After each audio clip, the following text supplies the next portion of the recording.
Hey everybody, it's Dan P with Infinite Lives, and I am at the Witching Hour with Ian. Hi, that's right. Ian here, and we're here showing Masquerada, our new game. So, Masquerada, I've been looking at this game a little bit earlier. My first impression kind of looks like Baldur's Gate with like a little bit of Diablo kind of stuff. Is that fair? Yes, and I think that's very fair, and thank you for that. I think those are games I would love to be compared to. Yep, so what we wanted to do was create a Baldur's Gate experience, a little bit updated to what we're used to now. So the kind of smoothness, the kind of flow of battle is something that we like. And what we enjoy is that when you pause, you actually pace how you want to play. So if you don't pause at all, it does feel a little bit more like Diablo, or even mobile-like, because what we wanted to do is give you fewer skills, so it's about knowing when to use them, versus having a lot of skills and not knowing what to use at all. Okay, so, I mean, other than just the combat, like what else kind of have you either stripped away or kind of like streamlined a little bit from like the standard CRPG, Baldur's Gate, you know, Pillars of Eternity kind of thing? I think the biggest thing is that we removed the inventory. We also took away experience. Wait, okay. No inventory, no experience. Well, okay, is this still an RPG? Oh yes, it is, because what actually happens is we had a choice. You know, because we're a small company, we have a small budget.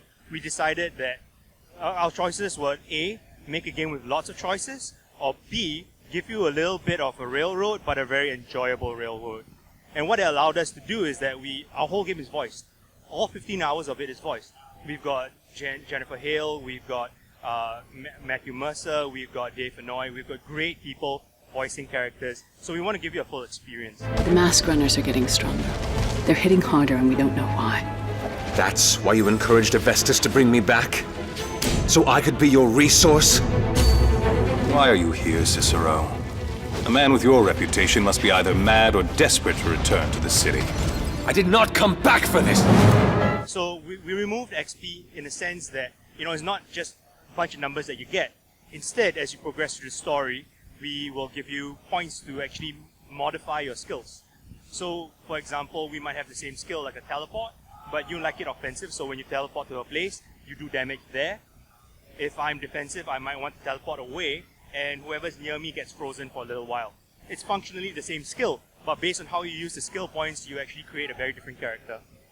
So, how do you? I mean, you know, is there even like a leveling system, or like how do you progress without experience points? It's about choices. So it's not so much about going upwards; it's actually going sideways. Yeah, so you open up new skills, you open up new ways to use those skills, and even down to the style of tagging, because what we actually have is using different elements with each other creates unique situations, like fire and water, you get steam and they're blinded for a while and things like that. So it's about creating more tactical options for yourself. So with these skill points, you have a base skill, and you go down a tree, and when you pick something, you deny yourself another thing. So you create a very interesting system where your characters can be tooled towards a certain style of play. Kind of reminds me a little bit about, I've been playing a lot of Heroes of the Storm kind of thing. Have you played Heroes of the Storm? A little bit, and a few other MOBAs as well. And I think that I'm kind of glad that you referenced that, because what we wanted was that tactical idea where it's few skills. There's a few skills for each character, but because you have 3 characters, you have a lot of options. But at the end of the day, what we wanted to do is say, look, these are the few skills that you have. Using them well is more important than having a lot of skills and you're not quite sure what you're going to do with all of them. I mean, you played Pillars of Eternity, right? Yeah, I'm about like 4 or 5 hours into it. Yeah, so after a while, you're going to have so many skills, you hit pause and you go like, great, I have 20 choices. Yes, and I have, you know, like 30 pounds of gear in my backpack. I have no idea why I'm even carrying this stuff. Yeah, exactly. So, I mean, what we're trying to do is tool this very streamlined, enjoyable experience for 15 hours based on the budget that we had, versus trying to be that big RPG and not doing it well. So let's talk a little bit about the game. Like, what's the setting? Masquerada is set in it's set in a city called Omba, and magic is only available in this city. Now, what's worse is that the only way to access the magic is to have masks. Unfortunately, they are rare things. And by that extent, it creates a social economic problem, because if you're rich, you have a mask. If you don't have a mask, you're poor. And, you know, they are the 1%. and they wear it on their faces. Being from Southeast Asia, I see a little bit of, yeah, I know the thing. Like when people say, they're, like over there, middle class is kind of non-existent a little bit. There's really the have-nots and like the haves, right? So okay, cool. Continue. And it's very interesting for us because what we're doing is that we are playing part of the 1%. All your characters have masks, but you gotta, they're always there. They have this social dilemma, moral dilemma. How do we use this power now? Do we want to want to empower the poor? Do we want to keep them oppressed? So these are questions that we raise along the way. Okay, so I mean, is Witcher Hour is this the first game you've kind of worked on, or are you an industry veteran? Have you worked on other games that big or small? I understand we're from Singapore, so we're not exactly known out here. We've done mobile for the last 5-ish years. Even then, we are very big on large strategy games, a lot of story-based stuff in everything that we do. We've always wanted to make something of this scale, but we didn't feel like we were ready for it. So after 5 years, the team is feels very gelled together. We know what we want to try and do. So this is our attempt at it. So is your team all from Singapore, or are you kind of like, do you have remote people working remotely on the game? Mostly Singapore. I'm very proudly Singaporean, and I'm very proud of my Singapore team. I would say that most sound-related stuff, it's not in Singapore. So the voices, the music is not done in Singapore, but the sound effects are done by another Singaporean studio called Imba, and they do great stuff. And if you try the game later, everything sounds crisp, and it feels as though you're sitting right there where the action is happening. That's totally awesome, because I'm originally from the Philippines. Yeah. Right, so I was there in December talking to a couple like little indie dev studios and things, and kind of talking about like Southeast Asia. Kind of, there's not that signature Southeast Asian game yet, right? I haven't seen it, at least here in the U.S. We've got Korean MMOs, we've got Japanese RPGs, since we were little kids and everything, and we all played that kind of stuff. There's stuff in the U.S., stuff in Europe, and everything. But Southeast Asia, there's a lot of game players there. I know because I've been there, right?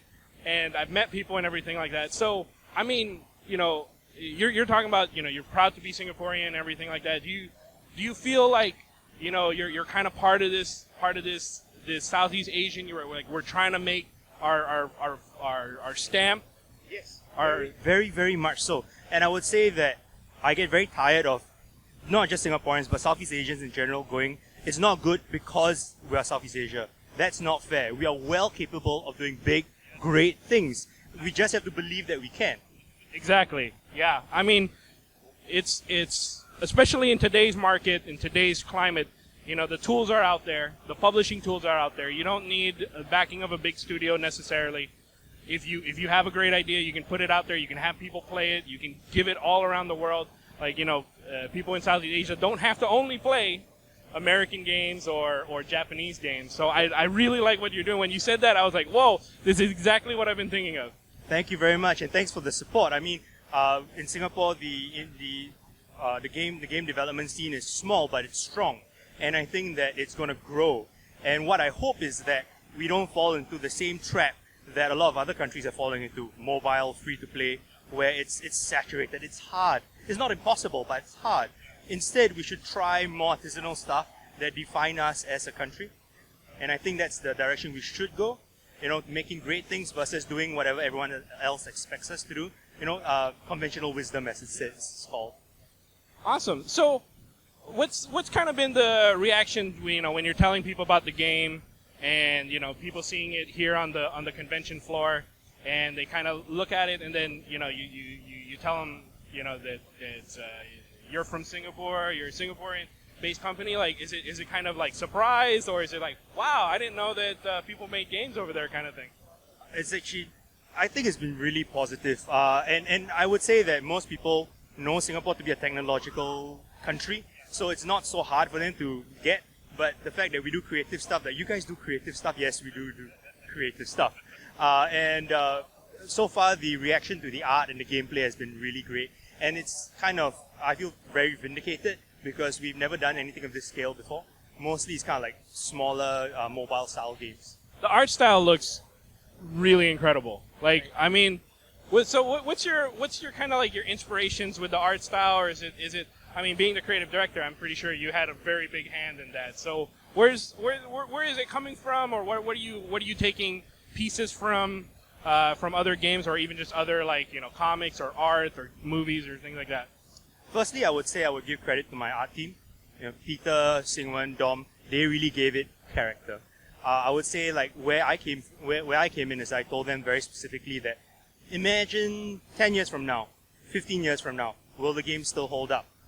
That's important. So we wanted to do something that was stylized. I mean, look at Disney. You put on Snow White, their first animation, it still looks good. And I think that's kind of like the direction we took it. And the comic book look is very important to us as well, because all the backgrounds are hand-drawn flats. And the goal is that when you pause the game, you look at it and go like, hey, it looks like someone drew a page of a comic book for me. You know, I think a lot of Americans don't think that Asians read a lot of comic books, but, like, I mean, there's more comic book shops that I've seen, like, in the Philippines, and I'm probably sure it's the same thing in Singapore than like I see here, and I live here in the U.S. I think that's mostly because we are more used to the brick and mortar kind of thing. But in America, Amazon's my friend. They will send me my comics. Yeah, so it's a bit different. Awesome. Well, I'll probably check out the game in a little bit, and thank you so much, Ian, for your time. Well, thank you so much for spending Yeah, time here. yeah, this game looks pretty cool. So I want to go see if it plays as good as it looks. I have a great team, and I could not be luckier to have them. Awesome. Thanks.